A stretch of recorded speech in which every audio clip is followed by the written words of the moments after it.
नमस्कार साथियों, स्वागत है आपका ब्राइट एग्रो क्लासेज के ऑनलाइन प्लेटफॉर्म पर। दोस्तों, हम बात कर रहे हैं पैथोलॉजी की और पैथोलॉजी में आपके क्योंकि वीट की डिजीज हमने स्टार्ट कर रखी है। सबसे पहला टॉपिक हमारा वीट ही था, तो वीट की हम बातें कर रहे थे और वीट में जितनी भी डिजीज है उनकी हम चर्चाएं कर रहे थे।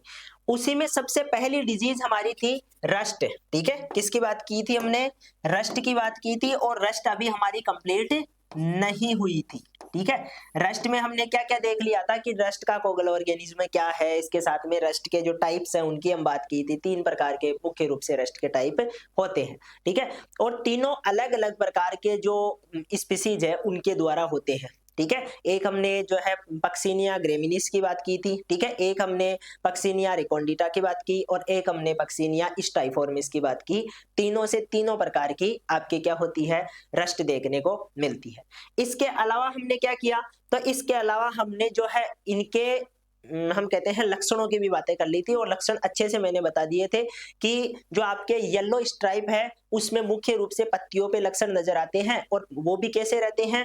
सीधी सीधी रेखाओं के रूप में पीले पीले से धब्बे नजर आते हैं। ठीक है, जो लाइनिंग के रूप में, उसको हम क्या बोल रहे थे? येलो स्ट्राइप डिजीज या रस्ट बोल रहे थे। दूसरी तरफ आपके जो ब्राउन रस्ट थी दूसरे नंबर की, उसमें हम ये कह रहे थे कि ब्राउन रस्ट मुख्य रूप से, क्योंकि इसको हम ब्राउन इसलिए बोल रहे हैं क्योंकि हल्के से जो इसके पस्ट्यूल्स होते हैं, जो धब्बे होते हैं, वो हल्के से डार्क रंग के होते हैं। ठीक है, बाद में डार्क हो जाते हैं, पहले तो वो भी पीले ही होते हैं लेकिन बाद में डार्क हो जाते हैं। तो इसकी वजह से कह रहे थे और साथ में हम ये कह रहे थे कि इसको लीफ रस्ट भी हम कहते हैं, क्योंकि ये क्या होती है? मेनली जो इन्फेक्शन करती है या ज्यादा प्रभाव डालती है वो लीफ पे डालती है। इसकी वजह से लीफ क्या हो जाती है? सूख जाती है या ब्लैक कलर की सी हो जाती है। ये लक्षण दिखाई देता है। इसके बाद में आता है जो सबसे इंपॉर्टेंट रस्ट है, ब्लैक रस्ट। और ये जो रस्ट है आपका लीफ को भी प्रभावित करेगा, लीफ सीथ को भी, स्टेम को भी, यानी कि जितने भी एरियल पार्ट हैं, ठीक है, उन सभी को क्या करेगा? ये अफेक्ट करता है और सबसे ज्यादा तने पे जो है प्रभाव नजर आता है, इसलिए इसको हम स्टेम रस्ट के रूप में भी जानते हैं। इसमें ज्यादा इन्फेक्शन होने पर स्टेम क्या हो जाता है? लुढ़क जाता है। लुढ़क का मतलब गिर जाएगा पौधा और उसकी जो प्रोडक्टिविटी है, यील्ड है, वो बहुत कम हो जाती है। तो ये सारी चीजें मैंने आपको बता दी थी। ठीक है, एक रिवीजन के तौर पे मैंने दोबारा से आपको चीजों को क्लियर कर दिया है। तो सर क्या रह गया था? तो रस्ट में अभी बहुत सारी चीजें जो है बच रही है। ऐसी बात नहीं है कि रस्ट इतनी सी है, रस्ट बहुत बड़ी डिजीज है और उसमें अब हम बात करेंगे डिजीज साइकिल की। किसकी बात करेंगे दोस्तों? डिजीज साइकिल की बात करेंगे, यानी कि आपके रोग चक्कर की। ठीक है, यदि रोग चक्कर की मैं बात करूं तो नॉर्मली हम क्या कहते हैं कि आपके रोग चक्कर में कुछ बेसिक चीजें हैं। ठीक है, अब बेसिक चीजें क्या? तो देखो, क्योंकि एक बात तो ये ध्यान रखनी है कि यदि हम होस्ट पौधों की बात करें, ठीक है, होस्ट से पहले एक बात मैं बता देता हूं आपको। हम कह रहे हैं ये 3 प्रकार की होती है और तीनों प्रकार की रस्ट का जीवन चक्कर, जो लाइफ साइकिल है, वो थोड़ी सी अलग होती है। डिजीज साइकिल अलग होता है। ठीक है, तीनों एक जैसे नहीं है, लेकिन उनमें से जो सबसे इंपॉर्टेंट है ब्लैक जो रस्ट है, उसकी हम बात कर रहे हैं, उसी के आधार पर समझेंगे। बाकी भी इसी से रिलेटेड है, लेकिन मेनली हमारा कौन सा है? ब्लैक रस्ट है। तो उसको हम एक मेजर पॉइंट ऑफ व्यू के हिसाब से देख रहे हैं, उसको मेन मान रहे हैं, उस हिसाब से दोनों को भी देख लेंगे। ठीक है, तो तीनों को हम एक जगह ही पढ़ेंगे, लेकिन मेनली हम क्या पढ़ रहे हैं? ब्लैक रस्ट, जो आपका सबसे इंपॉर्टेंट है। ठीक है, यदि हम होस्ट की बात करें तो इसमें 2 होस्ट होते हैं। कितने होते हैं दोस्तों? 2 होस्ट होते हैं। ये थोड़ी सी बात मैंने कल भी बताई थी। यानी कि ये जो पैथोजन है जिसको हम पक्सिनिया स्पीसीज बोल रहे हैं, ये सिर्फ एक होस्ट पर अपना जीवन कंप्लीट नहीं करता है। ठीक है, यानी कि मान लो गेहूं का पौधा मिल गया और गेहूं के पौधे पर इसने इन्फेक्शन किया, लेकिन वहां पर इसका पूरा जीवन नहीं चलेगा। यह जीवन की कुछ अवस्थाएं वहां पे गुजारेगा, उसके बाद में इसको दूसरा होस्ट चाहिए होगा। ठीक है, इसलिए इसको हम क्या बोल रहे हैं कि 2 होस्ट की जरूरत है। एक तो आपका गेहूं होता है और एक आपने सुना होगा बारबरी। ठीक है, बारबरी जो पौधा होता है उस पर ये क्या करता है? इन्फेक्शन करता है, अपना शेष जो जीवन है वो वहां पर व्यतीत करता है, वहां पर निकालता है। ठीक है, तो ये चीज भी बहुत विशेष है, ध्यान रखना है। तो पहला होस्ट कौन बताया? पहला होस्ट है आपका वीट। ठीक है, जिसको हम कह रहे हैं कि गेहूं का पौधा। आ गई बात समझ में? और दूसरा जो आपका ये है जिसको ये इन्फेक्टेड करता है, दूसरा होस्ट है, उसको हम कहते हैं बारबरी, ठीक है, ये बोल सकते हैं।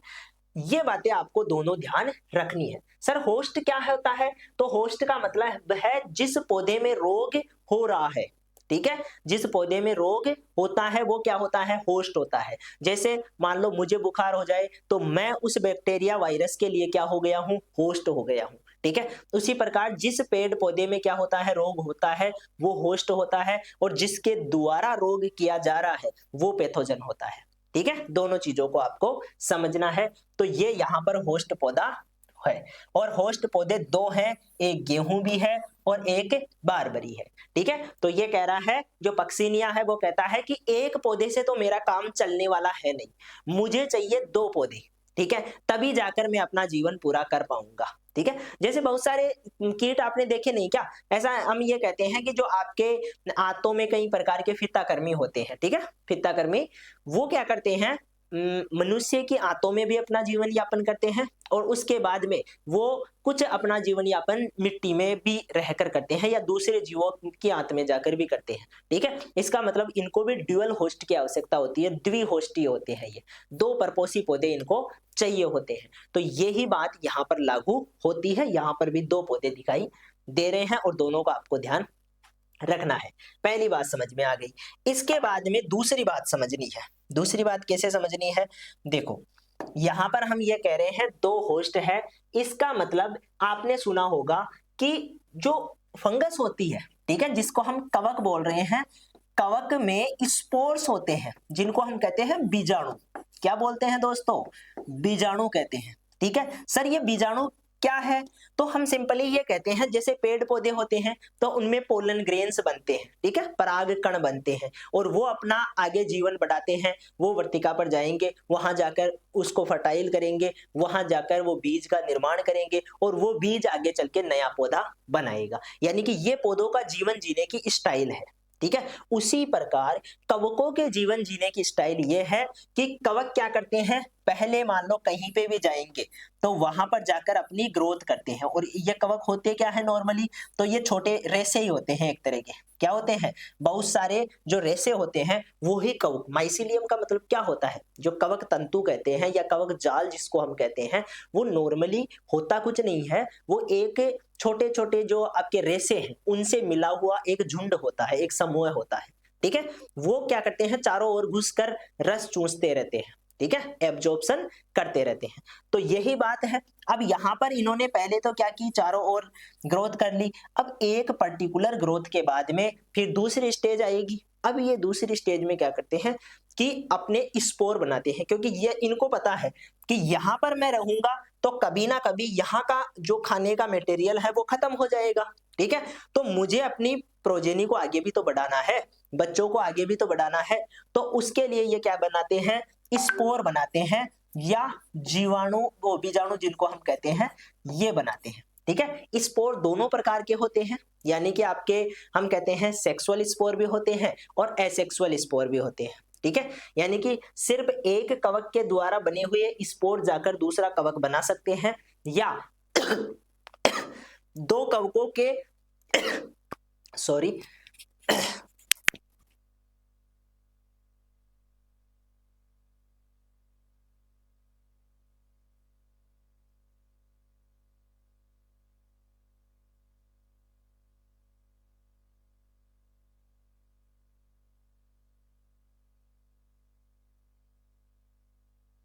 तो क्या बता रहा था मैं? दो कवकों के मिलने से, ठीक है, वो एक नया स्पोर, जैसे हम सेक्सुअल प्रोपोगेशन की बात करते हैं ना, उसी प्रकार का है। तो सेक्सुअल बीजाणु जीवाणु भी होते हैं, इनमें स्पोर्स भी होते हैं, जीवाणु नहीं, स्पोर्ट्स, ठीक है। तो ये चीज आप ध्यान रखोगे। अब ये जो स्पोर्ट्स हैं, इन्हीं के आधार पर हम इसका जीवन चक्र भी पढ़ेंगे। किसके आधार पर? स्पोर्ट्स के आधार पर। सर क्या स्पोर अलग अलग प्रकार के भी होते हैं? जी हाँ, आपके जो ये कवक होते हैं इनमें कई प्रकार के स्पोर्स बनते हैं, ठीक है, अभी जिनकी हम बात भी करेंगे, और उनको हम मुख्य रूप से इटियोलॉजी में पढ़ते हैं। इटियोलॉजी का मतलब मैंने कल बताया था आपको कि जो कवक है या कोई भी पैथोजन है, रोगजनक है, उसके बारे में जानना, ठीक है, उसके बारे में, ये किस वर्ग का है, इसका क्लासिफिकेशन क्या है, ये बैक्टीरिया है या वायरस है या जो कवक है तो ये किस प्रकार का कवक है, उसका माइसीलियम किस प्रकार का है, ठीक है, ये जनन कैसे करता है, ये सारी बातें जानना इटियोलॉजी का ही पार्ट होता है, ठीक है। तो उसमें हम स्पोर्ट्स के बारे में भी पढ़ेंगे। तो यहां पर ध्यान देना है, यहां पर क्या होंगे, 5 प्रकार के स्पोर बनते हैं, ठीक है। एक बार आप इन स्पोर्ट्स को देख लो और इनको ज्यादा डिटेल में आपको नहीं जो है जाना है, डिटेल में नहीं जाना है आपको। आपको क्या करना है, एक तो इनका नाम ध्यान रखना है कि कौन कौन से स्पोर्ट्स बन रहे हैं, ठीक है। तो नाम के लिए हम ये कहते हैं कि एक तो आपको यूरिडोस्पोर या यूरिडियो स्पोर बोल सकते हैं, ठीक है। क्या बोल सकते हैं, यूरिडियो स्पोर। ये जिस संरचना में बनते हैं उसको यूरिडियम बोलते हैं, ठीक है। क्या बोलते हैं, जिस संरचना में बनते हैं उसको हम यूरिडियम बोलते हैं। अभी दिखाऊंगा मैं आपको, यूरिडियम दिखाऊंगा तब समझ में आ जाएगा। उस यूरिडियम से यूरिडियो स्पोर निकलते हैं, ठीक है। उसके बाद में आ जाता है टीलियो स्पोर। दूसरे कौन से हो गए, टीलियो स्पोर हो गए। और तीसरे होते हैं आपके बेसिडियो स्पोर। तीसरे कौन से हैं, बेसिडियो स्पोर। और चौथे हो गए आपके पिकनियो स्पोर, ठीक है। कौन से, पिकनियो स्पोर, तो इनका भी ध्यान रखना। और लास्ट होता है एसियो स्पोर, ठीक है। तो कितने प्रकार के स्पोर हो गए दोस्तों, 5 प्रकार के स्पोर हो गए। और ये स्पोर आपको जरूर ध्यान रखना है यदि डिजीज साइकिल लिखना है तो, ठीक है। तो पांचों स्पोर को देखने के बाद में हम चलेंगे डिजीज साइकिल पे। अब यहां से सारी चीजें आपको समझ में आ जाएगी। कैसे समझ में आ जाएगी, ध्यान दो। ये बात मैंने बताई दी कि 2 होस्ट होते हैं। एक होस्ट कौन सा है, अपना गेहूं है, ठीक है। दूसरा होस्ट कौन सा है, तो अल्टरनेटिव होस्ट के तौर पे बारबरी है। आया बात समझ में, 2 होस्ट दिख रहे हैं सर, बात समझ में आ गई। अब होता क्या है, मान लो यहां पर सबसे पहले इन्फेक्शन स्टार्ट होता है। सर इन्फेक्शन स्टार्ट कैसे होगा, तो जो आपके लास्ट ही लास्ट वाले एसियो स्पोर है ये आते हैं और ये इस पौधे की पत्तियों पर आकर गिर जाते हैं, ठीक है, गिर गए। अब ये या तो जड़ों में भी हो सकते हैं, ठीक है, यानी कि पहले से मिट्टी में भी हो सकते हैं, ऐसी कोई बात नहीं है कि बाद में उड़ के ही आएंगे, ये मिट्टी में भी हो सकते हैं पहले से, ठीक है। तो वो स्पोर क्या करते हैं, इनमें संक्रमण करेंगे और इस पौधे में चारों ओर फैलकर लक्षण दिखाना स्टार्ट करेंगे। लक्षणों के रूप में मैंने क्या बताया था कि पत्तियों की जो ऊपर वाली सतह है या तना है उसमें क्या हो जाते हैं, पस्ट्यूल्स बनेंगे, जो धब्बे हैं वो बनेंगे खुरदरे से, और उन धब्बों में से स्पोर निकलेंगे, ठीक है। क्या निकलेंगे दोस्तों, स्पोर निकलेंगे। तो ये यहाँ पर इसमें इन्फेक्शन करके गेहूं में बनाते क्या है, यूरिडियम। क्या बनाते हैं, यूरिडियम। तो एक्चुअल में जो गेहूं की सतह पर हमें दिखाई देता है वो होता क्या है, वो यूरिडियम ही होता है दोस्तों, ठीक है। क्या होता है, यूरिडियम होता है। और इस यूरिडियम से ये देखो यहां पर ध्यान दो, इस प्रकार के स्पोर बने हुए हैं और इन स्पोर को हम यूरिडियो स्पोर कहते हैं। क्या कहते हैं दोस्तों, यूरिडियो स्पोर हम इनको कहते हैं। तो पहली बात तो पौधे में इंफेक्शन के बाद में यूरिडियम बनाएंगे और यूरिडियम से आगे चल के क्या बनेंगे, यूरिडियो स्पोर बनेंगे। तो पहला स्पोर जो बना है वो कौन सा है, यूरिडियो स्पोर है। और कौन से होस्ट पे बना है, आपके गेहूं वाले होस्ट पे बना है। पहली चीज क्लियर है। इसके बाद में आगे आ जाओ। आगे हम जैसे ही बढ़ेंगे तो दूसरा जो आपका संरचना बनेगी ये भी गेहूं में ही बनेगी, ठीक है, गेहूं पे ही बन रही है। अब गेहूं के ऊपर टीलियम बनता है और टीलियम से निकलते हैं टीलियो स्पोर। क्या बनते हैं दोस्तों, टीलियो स्पोर। ये संरचनाएं पौधे के अंदर बनती है, ठीक है। आ गई बात समझ में, ये कहां बन रही है, पौधे के अंदर बन रही है या पौधे की सतह के ऊपर बन रहे हैं। और स्पोर क्या हो रहे हैं, बाहर निकल रहे हैं। तो या तो स्पोर क्या हो जाएंगे, इन्फेक्टेड कर देंगे, दोबारा से पौधे पे चले जाएंगे उड़ के, या ये ही स्पोर आगे चल के टीलियम बनाएंगे और वहां से निकलेंगे टीलियो स्पोर, ठीक है, ये निकल गए। अब ये दोनों यहां पर ये ध्यान देना है कि गेहूं में कौन कौन से स्पोर बनते हैं, तो 2 स्पोर बनते हैं, एक तो टीलियो स्पोर, एक यूरिडियो स्पोर। बस यहां पर काम हो जाता है गेहूं का, ठीक है। यानी कि गेहूं में 2 ही प्रकार के स्पोर बन रहे थे और वो आपके यूरिडियो स्पोर और टीलियो स्पोर है, ठीक है। सर इसके बाद में क्या होता है, तो फंगस फिर आगे बढ़ती है क्योंकि इसका यहां पर काम कंप्लीट हो गया। इसने यहां से पोषण लिया, गेहूं से पोषण लिया, अपने जो शरीर है उसको बढ़ाया और उसने यहाँ पर स्पोर्स बनाए। 2 प्रकार के स्पोर्स बनाए, एक यूरिडियो स्पोर और एक टीलियो स्पोर। दोनों बन गए और गेहूं से निकल गए, यानी कि यहाँ से ये आगे बढ़ गए क्योंकि इनको अपना पूरा जीवन चक्र कंप्लीट करना है, ठीक है, लाइफ साइकिल कंप्लीट करना है, डिजीज साइकिल कंप्लीट करना है, इसके लिए ये क्या करेंगे, आगे बढ़ जाएंगे। आगे ये तलाश करेंगे किसकी, अल्टरनेटिव होस्ट की। सर ये तलाश कैसे करते हैं, तो ये उड़ते हैं दोस्तों, बहुत बारीक होते हैं, तो हवा के साथ उड़ जाते हैं, या मान लो हम खेत में से गुजर रहे हैं तो हमारे शरीर के चिपक जाएंगे, ठीक है, कोई मक्खी है उसके चिपक जाएंगे, कोई चिड़िया है उसके चिपक जाएंगे। इस प्रकार से ये चिपक कर क्या हो जाते हैं, दूसरी जगह ट्रेवल करते हैं। तो इस प्रकार से ये घूमते हुए कहाँ आ जाएंगे, अल्टरनेटिव होस्ट पे।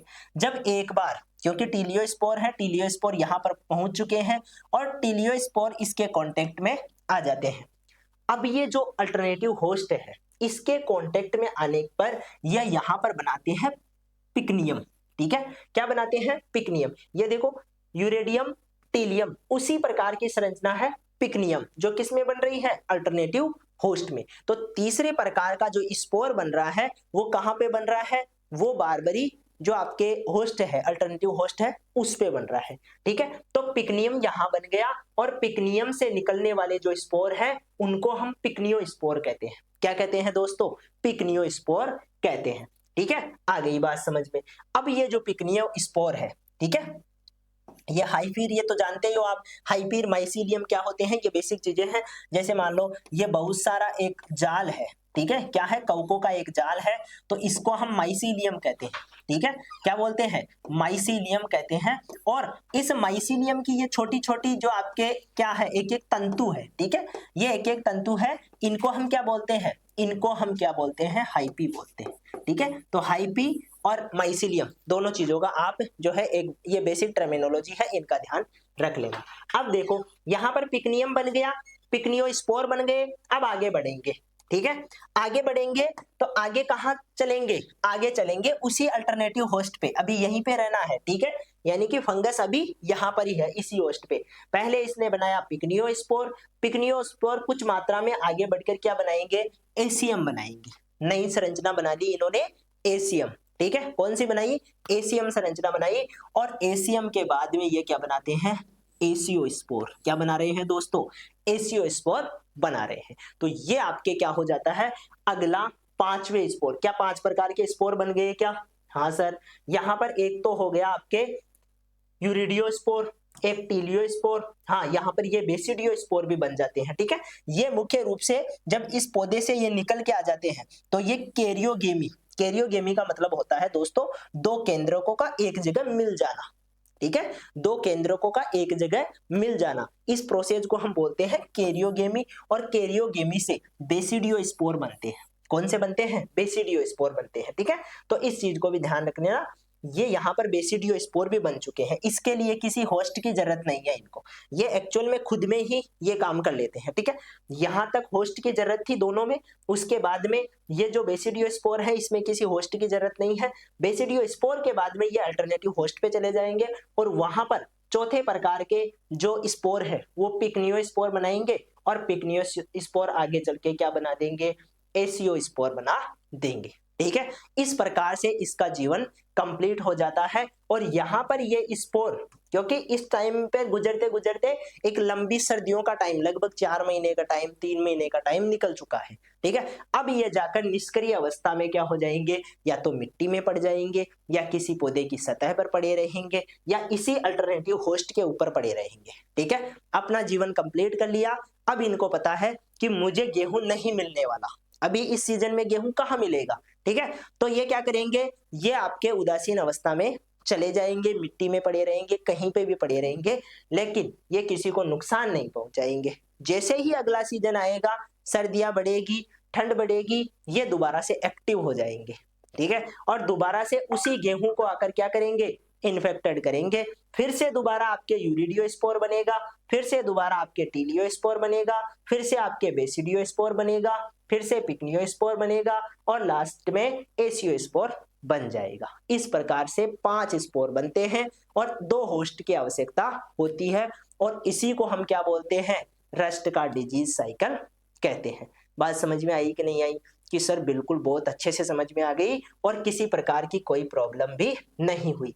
क्या इन दोनों होस्ट में से एक भी होस्ट यदि इसको पक्सिनिया को नहीं मिलता है तो क्या वो अपना जीवन कंप्लीट कर पाएगा, तो ध्यान रखना है ऐसा नहीं होगा, ठीक है, यानी कि वो अपना जीवन कंप्लीट नहीं कर पाएगा। और यही कारण है कि राजस्थान में, ठीक है, क्योंकि राजस्थान की जलवायु में ये जो आपका अल्टरनेटिव होस्ट बारबरी है ये कम दिखाई देता है या होता ही नहीं है, ठीक है। तो यहां पर क्या है, इसका लाइफ साइकिल कंप्लीट ही नहीं हो पाता है, इसलिए राजस्थान में रस्ट का इतना प्रभाव नहीं होता है। तो सर रस्ट कहां नजर आती है ज्यादा?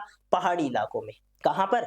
जहां पर पहाड़ी इलाके होते हैं वहां पर अल्टरनेटिव होस्ट मिलता है, और अल्टरनेटिव होस्ट जहां पर मिलेगा वहीं पर डिजीज का साइकिल कंप्लीट होगा, ठीक है। तो हमारे तो जो रस्ट आती है वो रेयरली बहुत लास्ट में आती है, जब हम कटाई के बिल्कुल पास में या हम काट देते हैं फसल को उस टाइम पे, क्योंकि अभी सर्दियां चल रही है ना, और अभी मैं मान के चलता हूं कि गेहूं की जो स्टेज है वो मेरे हिसाब से मिल्किंग स्टेज है अभी, ठीक है, यानी कि उनमें जो दानों में है दूध की स्टेज है, उनमें दूध बन रहा है अभी, पूर्ण रूप से पके नहीं है दाने, ठीक है, दूध या स्टेज है वो अभी दिखाई दे रही है गेहूं में, ये मान के चलता हूं। तो यही अवस्था आपके किस में होगी? अभी वहां पर पहाड़ों में होगी, ठीक है, या कुछ टाइम का फर्क होगा, थोड़े से वो अगेते, क्योंकि वहां पर ठंड बढ़ जाती है जल्दी, तो 15 दिन अगेते या मान लो 20 दिन अगेती फसल होगी वहां पर, ठीक है, इतना ही फर्क पड़ता है। तो 20 दिन अगेती होगी तो उनकी जो फसल पूरी तरह से पक जाती है, और ये जो आपके ये यूरिडियो स्पोर और टीलियो स्पोर बन चुके हैं, ठीक है। अब ये ट्रेवल करते हुए उड़ते हुए क्या आ जाएंगे, क्योंकि बारिश के ये जो सर्दियां होती है इस टाइम पे हमारी हवा किस दिशा से ज्यादा आती है, तो उत्तर से, या हम कहते हैं उत्तर पूर्व की दिशा से हवा ज्यादा आती है, ठंडी हवाएं, ठीक है। तो उन हवाओं के साथ में उड़ करके आ जाते हैं ये स्पोर, आ जाते हैं, ये आकर यहाँ पर पहुंचते भी हैं, ठीक है, यहाँ के पौधों को इन्फेक्टेड भी करते हैं, लेकिन उतना प्रभाव नहीं होता है, ठीक है, क्योंकि लेट हो जाते हैं, तब तक हमारी फसल पक के तैयार हो जाती है, हम फसल काट लेते हैं, ठीक है। तो ये जो साइकिल है ये कंप्लीट राजस्थान में आते आते कंप्लीट हो नहीं पाता है, बाकी ये पहाड़ी इलाकों में जरूर कंप्लीट हो जाता है, ठीक है। यही कारण है कि राजस्थान में रस्ट का इतना इफेक्ट नहीं होता है, ठीक है। रेयरली ही कोई खेत में आपको रस्ट नजर आती है राजस्थान में, बाकी जो है रस्ट नजर नहीं आएगी। आई बात समझ पे? ये चीज आपको ध्यान रखना है। तो ये आपका जो है डिजीज साइकिल है, जो ब्लैक स्टेम रस्ट है पक्सिनिया ग्रेमिनिस, इसकी हमने बात की, और बाकी जो दो है जिनकी हम ब्राउन की बात कर रहे हैं और जो आपके ये है येलो स्ट्राइप है, इनकी भी हम बात करें तो जो ब्राउन होती है उसमें तो अल्टरनेटिव होस्ट दूसरा होता है, ये नहीं होता है, ठीक है, उसमें भी अल्टरनेटिव होस्ट की आवश्यकता होती है, यही चक्कर चलता है, लेकिन अल्टरनेटिव होस्ट दूसरा होता है। और जो ये होता है ना जिसको हम येलो स्ट्राइप बोलते हैं, इसमें अल्टरनेटिव होस्ट की जो है आवश्यकता नहीं होती है, ये से ही कंप्लीट हो जाता है, ठीक है। बाकी सबसे इंपॉर्टेंट यही है, तो इसकी चर्चा हमने कर ली है, ठीक है। ये चीज हो जाने के बाद में अब इसके बारे में थोड़ा सा हम देख लेते हैं, यहां से स्टार्ट कर लेते हैं। रस्ट का जो फफूंद है उसका जीवन चक्र जटिल है, जटिल तो दिखाई दे रहा है, दो दो होस्ट की आवश्यकता है, एक भी नहीं मिलेगा तो जीवन कंप्लीट ही नहीं हो पाएगा, तो डिफिकल्ट तो है, ठीक है। इसके अलावा अक्सर दो अलग अलग पौधों पर निर्भर करता है, ठीक है, जिसमें से एक प्राथमिक होस्ट के रूप में वीट ट्रिटिकम एस्टिवम है, और सेकेंडरी जो हम कहते हैं अल्टरनेटिव होस्ट के तौर पर बारबेरी, और जिसको हम मुख्य रूप से स्टेम रस्ट के लिए ही मानते हैं, जो बारबेरी है वो आपका क्या हो जाता है, सेकेंडरी होस्ट हो जाता है, ठीक है। इस चीज का ध्यान आप रखोगे। इसके बाद में ये सारी चीजें मैंने आपको बताई दी, सारी चीजें समझा दी पूरी, ठीक है। इसके बाद में यहाँ पर कुछ बेसिक बातें हैं वो मैं आपको बता देता हूं, जैसे भारत में गेहूं के रस्ट रोग रबी फसल में मौसम में गेहूं उगाने वाले क्षेत्रों में दिखाई देता है, ठीक है। तो गेहूं उगाने वाले क्षेत्र जो पहाड़ी इलाके हैं वहां पर ज्यादा दिखाई देता है। यूरिडियो स्पोर और टेलिसोरी, यानी कि ये दोनों वो ही होते हैं, आपके जो संरचनाएं होती है वो है, तो इनसे यूरिडियो स्पोर और टीलियो स्पोर ये निकलते हैं, और दोनों ही क्या होते हैं, दोनों ही आपके किसके रूप में, होस्ट के रूप में गेहूं पर रहते हैं, ठीक है। इसके बाद में भारत में वैकल्पिक पोषक पौधों की अनुपस्थिति के कारण रस्ट का चक्कर अधूरा रह जाता है, क्योंकि पहाड़ी इलाकों में भी ये जो बारबरी वाला पौधा है या मान लो और अदर जो होस्ट है वो नहीं मिल पाते हैं, इसकी वजह से कंप्लीट साइकिल नहीं हो पाता है। लेकिन जो है जहां पर ये मिल जाता है वहां पर ये होस्ट जो है अपना पूरा साइकिल कंप्लीट करते हैं। ये इटियोलॉजी की हम बात कर रहे हैं। इटियोलॉजी में एक तो यूरिडियो स्पोर का ध्यान रखना है, ये स्पोर के अलग अलग जो है लक्षण है ये इतना डिटेल में आपको नहीं ध्यान रखना है। टेलियो स्पोर दूसरे होते हैं, तीसरे बेसिडियो स्पोर बनते हैं, कोई होस्ट की जरूरत नहीं रहती है। इसके बाद में पिकनियो स्पोर होता है, ये कहाँ पे बन रहा था, ये आपके बारबरी पे बन रहा था। और एसियो स्पोर, यहाँ पर भी आपको बारबरी की आवश्यकता पड़ेगी, इसके बाद में आ जाता है मैनेजमेंट। ठीक है, मैनेजमेंट की हम बातें कर लेते हैं। रस्ट का साइकिल आपको जरूर ध्यान रखना है, साइकिल क्योंकि अलग साइकिल है। ठीक है, जब हम और डिजीज आगे बात करेंगे ना तो उनमें इतना जो है कॉम्प्लेक्स साइकिल नहीं देखने को मिलेगा। कॉमनली हम ये कहेंगे कि प्राइमरी जो इनोकुलम है वो क्या है, सेकेंडरी इनोकुलम क्या है, और वो बेसिक चीजें हम देख लेंगे कि पहले ये इन्फेक्शन करता है, उसके बाद में स्पोर बनते हैं, सेकेंडरी इन्फेक्शन होता है, और इस प्रकार से लाइफ साइकिल कंप्लीट हो जाता है। ये हम बेसिक बातें करते हैं किसमें, अदर डिजीज में। लेकिन यहाँ पर क्या है, थोड़ा कॉम्प्लेक्स है, इसलिए इंपॉर्टेंट भी है। ठीक है, ध्यान रखना। इसका अलग से भी क्वेश्चन आ जाता है। कैसे आ जाता है कि जो आपके ये रस्ट है, ठीक है, ये जो रस्ट है इसको क्या करना है, इसके डिजीज साइकिल को पूरा अच्छे से समझाइए। ये बड़ा क्वेश्चन 5वें क्वेश्चन में, 6ठे क्वेश्चन में भी आ सकता है। ठीक है, क्योंकि बड़ा आपको मैटर देखने को मिलता है।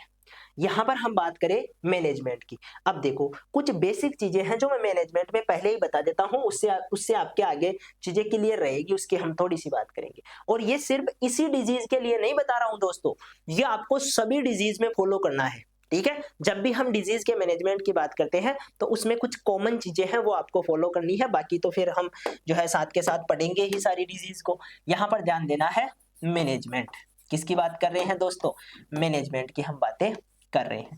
देखो मैनेजमेंट जो होता है वो 3 प्रकार से होता है। कितने प्रकार से होता है, 3 प्रकार से। एक तो ये होता है कि हम कल्चरल मैनेजमेंट करते हैं। क्या करते हैं, कल्चरल प्रैक्टिसेस बोल सकते हैं। ठीक है, या कृषक क्रियाएं बोल सकते हैं। हिंदी में बोले तो हम क्या कह सकते हैं, कृषक क्रियाएं।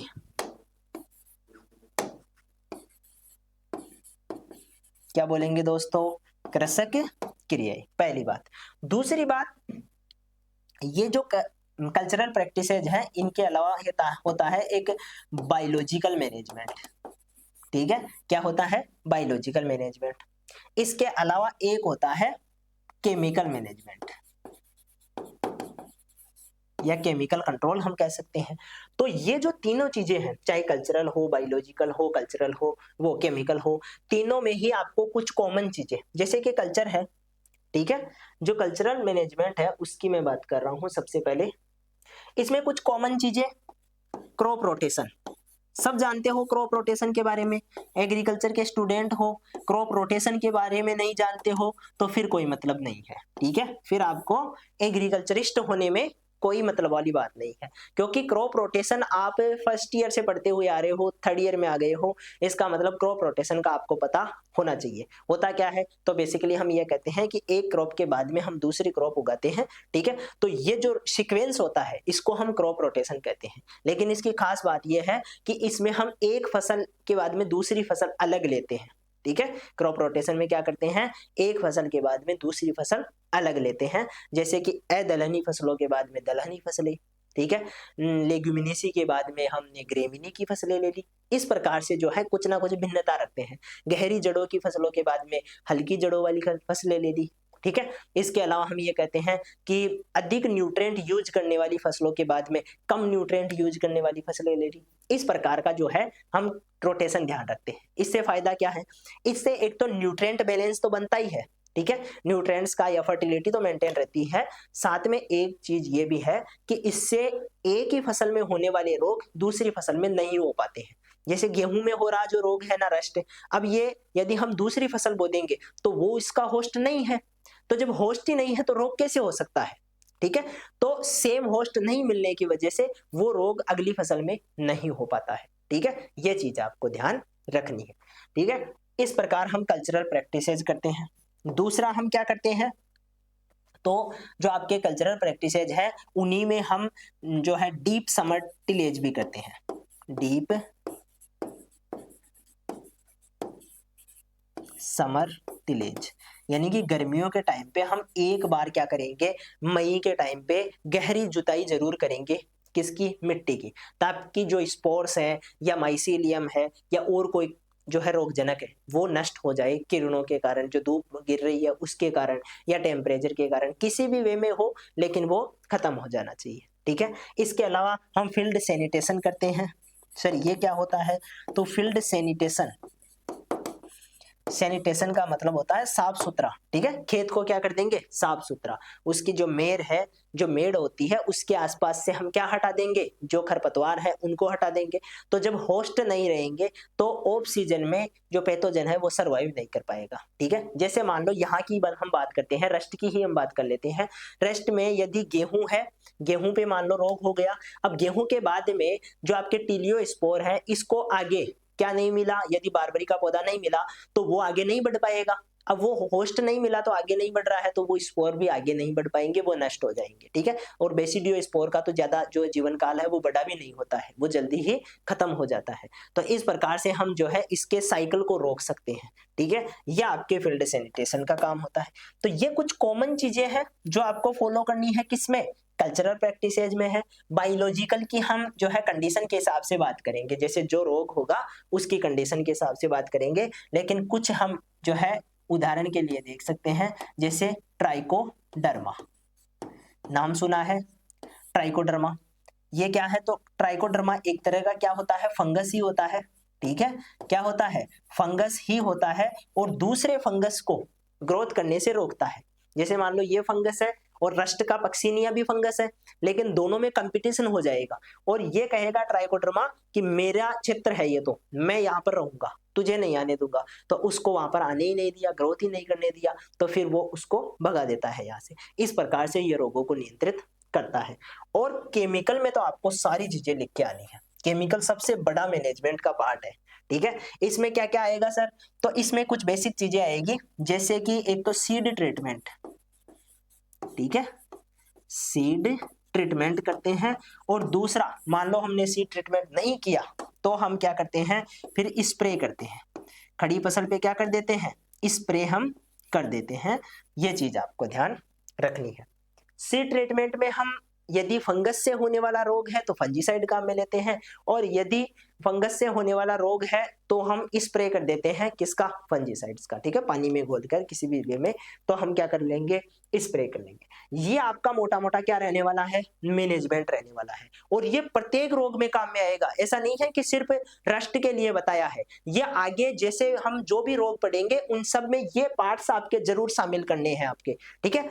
ऐसा नहीं है कि सभी रोगों के लिए आपको क्या देखने को मिलेगा, कॉमन चीजें देखने को मिलेगी, किसी में मिलेगी किसी में नहीं मिलेगी, ठीक है। जैसे वायरस से होने वाली जो डिजीज है उनमें इनमें से किसी का काम नहीं है, ठीक है, इनमें से कोई भी काम नहीं आएगा। वायरस में हम सीधा सीधा ये कहेंगे कि इंसेक्ट्स को कंट्रोल करो, ठीक है, तब वायरस कंट्रोल हो जाएगा, तो वो एक अलग बात है। स्पेसिफिक डिजीज को हम स्पेसिफिक मैनेजमेंट पढ़ेंगे, लेकिन अधिकतर बैक्टीरिया से होने वाली डिजीज, अधिकतर फंगस से होने वाली डिजीज, उनमें सब में आपके ये वाला मैनेजमेंट का पार्ट काम में आने वाला है। तो इसको एक बार दिमाग में बिठा लो, ठीक है। और इसके अलावा और भी इसमें कॉमन चीजें हैं, वो भी मैं साथ के साथ आपको बता दूंगा, फिर आपके कहीं भी प्रॉब्लम नहीं होने वाली है, ठीक है। तो ये चीजें आपको क्या करनी है, ध्यान रखनी है। अब देखो, इसी के आधार पर हम एक एक करके सारी चीजों को डिस्कस कर लेते हैं। सबसे पहले ब्लैक स्टेम की हम बात करें तो ब्लैक स्टेम में यदि हम कल्चरली कुछ करना चाहते हैं तो एक तो क्रॉप रोटेशन अपनाएंगे, एक मिक्स क्रॉपिंग करेंगे, ठीक है। क्या करेंगे, क्रॉप रोटेशन और मिक्स क्रॉपिंग हम करेंगे। दूसरी बात, नाइट्रोजन को अवॉइड करेंगे। देखो, दो चीजें हैं, ये कॉमनली आप हर रोग में लिख सकते हो। कैसे लिख सकते हो, क्योंकि नाइट्रोजन ज्यादा देने से रोग और कीटों का प्रकोप बढ़ता है, ठीक है, यूनिवर्सल फैक्ट है, याद कर लो, सब रट लो इसको। नाइट्रोजन बढ़ेगा, रोग और कीटों का प्रकोप भी बढ़ेगा ज्यादा मात्रा में होने पर। ऐसा नहीं है कि आप दोगे नहीं, पौधा जो है ग्रोथ नहीं कर पाएगा, लेकिन ज्यादा दे देते हो तो क्या हो जाता है, आपके रोगों का और कीटों का प्रकोप बढ़ जाता है, ठीक है। तो नाइट्रोजन सही मात्रा में देना है। दूसरी बात, एक बात और गांठ बांध लो, क्या बांध लो, पोटेशियम। पोटेशियम का क्या काम है, पोटेशियम रोगों से लड़ने की शक्ति प्रदान करता है पौधे को। क्या करता है, पोटेशियम रोगों से लड़ने की जो है शक्ति देता है, पावर देता है। तो पोटेशियम का क्या काम, क्या है, रेजिस्टेंस डेवलप करना। तो पोटेशियम को तो हमेशा रोगों में बढ़ाना है और नाइट्रोजन की मात्रा कम करनी है, ठीक है। ये जो है आप ध्यान रख सकते हो, हर चीज में लिख सकते हो। सल्फर डस्टिंग, यानी कि सल्फर से बने हुए फंजीसाइड, जिनमें हम कह रहे हैं कोई सा भी फंजीसाइड हो जो कि सल्फर से बना हुआ है, ठीक है, उनमें हम 35 से लेकर 40 केजी पर हेक्टेयर के हिसाब से क्या कर सकते हैं, छिड़काव कर सकते हैं। इसके बाद में यदि हम खड़ी फसल में फंजीसाइड एप्लीकेशन करना चाहते हैं तो मेनकोजेब 2 ग्राम पर लीटर के हिसाब से वाटर में मिला के क्या कर देंगे, स्प्रे कर देंगे। ठीक है, क्या कर देंगे, स्प्रे कर देंगे। रेजिस्टेंस वेराइटीज भी हम लगा सकते हैं, ये भी कल्चर का ही पार्ट होता है। लरमा राजो हो गया, सफेद लरमा हो गया, सोनालिका हो गया और कोटकी, ठीक है, चोटकी, ये आपके क्या हो गई, कुछ रेजिस्टेंट वेराइटीज है जो कि आपके ब्लैक रस्ट में काम में आएगी। ठीक है, तो मैनेजमेंट में हमने किस किस को शामिल किया, कल्चर के पार्ट्स को शामिल किया, केमिकल्स को शामिल किया और एक हमने क्या कर दिया, रेजिस्टेंट वेराइटीज भी शामिल कर ली। ठीक है, बायोलॉजिकल लिखना चाहो तो लिख सकते हो कि ट्राइकोडर्मा का इस्तेमाल हम कर सकते हैं। ठीक है, इनको कंट्रोल करने के लिए। इसमें भी आपको मिक्स क्रॉपिंग हो गई, नाइट्रोजन को अवॉइड करना, जो जिनेब है उसका 2.5 kg पर हेक्टेयर के हिसाब से क्या कर देंगे, स्प्रे कर देंगे। जो आपके ये है प्रोपिकोनाजोल, ये भी आपके एक फंजीसाइड होता है, इसका भी आप स्प्रे कर सकते हो। रेजिस्टेंट वैरायटी दे रखी है। येलो स्ट्राइप डिजीज की बात करें तो मिक्स क्रॉपिंग, क्रॉप रोटेशन अपना सकते हैं, नाइट्रोजन को अवॉइड कर सकते हैं, सल्फर डस्टिंग कर सकते हैं। ठीक है, और मेनकोजेब 2 ग्राम पर लीटर के हिसाब से क्या कर सकते हैं, स्प्रे कर सकते हैं। ठीक है, यहाँ पर भी कुछ जो है आपके क्या दे रखी है, रेजिस्टेंस वेराइटीज दे रखी है जो यहाँ पर यूज कर सकते हो। बात समझ में आई कि नहीं आई, कि सर पूरी तरह से समझ में आ गई। क्या पांचों पॉइंट क्लियर हो गए? ठीक है, क्या पांचों पॉइंट क्लियर हो गए? कौन कौन से? कल की और आज की क्लास में मिलाकर आपके 5 पॉइंट क्लियर हो जाने चाहिए थे। ठीक है, कौन कौन से? कि एक तो पैथोजन का आपको पता चल जाना चाहिए, रोग जनक का, जब हम स्टार्ट करते हैं रोग तो रोग जनक की सर पक्सीनिया स्पीसीज है। दूसरा हम ये कहते हैं कि आपको सिम्टम्स का पता चल जाना चाहिए। ठीक है, किसका? सिम्टम्स का, सर पता चल गया। दूसरा है डिजीज साइकिल का पता चलना चाहिए, सर डिजीज साइकिल का भी हमें पता चल गया। इसके बाद में किसी किसी रोग में आपको इटियोलॉजी भी देखने को मिलती है, सर हमने सभी प्रकार के स्पोर देख लिए, इसका मतलब इटियोलॉजी देख ली। इसके बाद में आपको मैनेजमेंट का पता चल जाना चाहिए, सर मैनेजमेंट का भी पता चल गया। इसका मतलब आपके एक रोग में आने वाले 5 पॉइंट्स का पता चल गया, और जब 5 पॉइंट क्लियर हो जाएंगे तो आपका रोग भी क्लियर हो जाएगा। ठीक है, क्या हो जाएगा? डिजीज भी वहां पर क्लियर हो जाएगी। एक्स्ट्रा चीजें पढ़ने की आपको बिल्कुल जरूरत नहीं है। कभी कभी किसी किसी रोग के लिए पूछ लेते हैं कि इस रोग का डिस्ट्रीब्यूशन कहाँ है, कहाँ कहाँ होता है। तो रस्ट के लिए तो हम ये कहते हैं कि पहाड़ी इलाकों में, जैसे उत्तराखंड हो गया, हिमाचल प्रदेश हो गया, ठीक है, उस एरिया में, ठीक है, थोड़ा सा आपके जो पंजाब हरियाणा वाला एरिया है वहां पर भी इन्फेक्शन नजर आ जाता है, लेकिन राजस्थान तक आते आते ये डिजीज काफी कमजोर हो जाती है या इसका प्रभाव इतना नहीं होता है। ठीक है, ये चीज आप ध्यान रख सकते हो। बाकी आप जो है इसमें किसी प्रकार की कोई चीजें नहीं बची है। यदि 7वें क्वेश्चन में ये आपको पूछा जाता है तो इसी प्रकार से पूछा जाएगा कि रस्ट का रोगजनक, उसके सिम्टम, डिजीज साइकिल, एटियोलॉजी और मैनेजमेंट का वर्णन कीजिए। ठीक है, तो सारी चीजें आपको लिखनी होती है, बाकी छोटे क्वेश्चंस में उस हिसाब से क्वेश्चन आते हैं। ठीक है, तो ये हो गया। अब इसके बाद में जो लूज स्मिथ है, ठीक है, उसकी हम नेक्स्ट क्लास में बात करेंगे। तब तक के लिए धन्यवाद।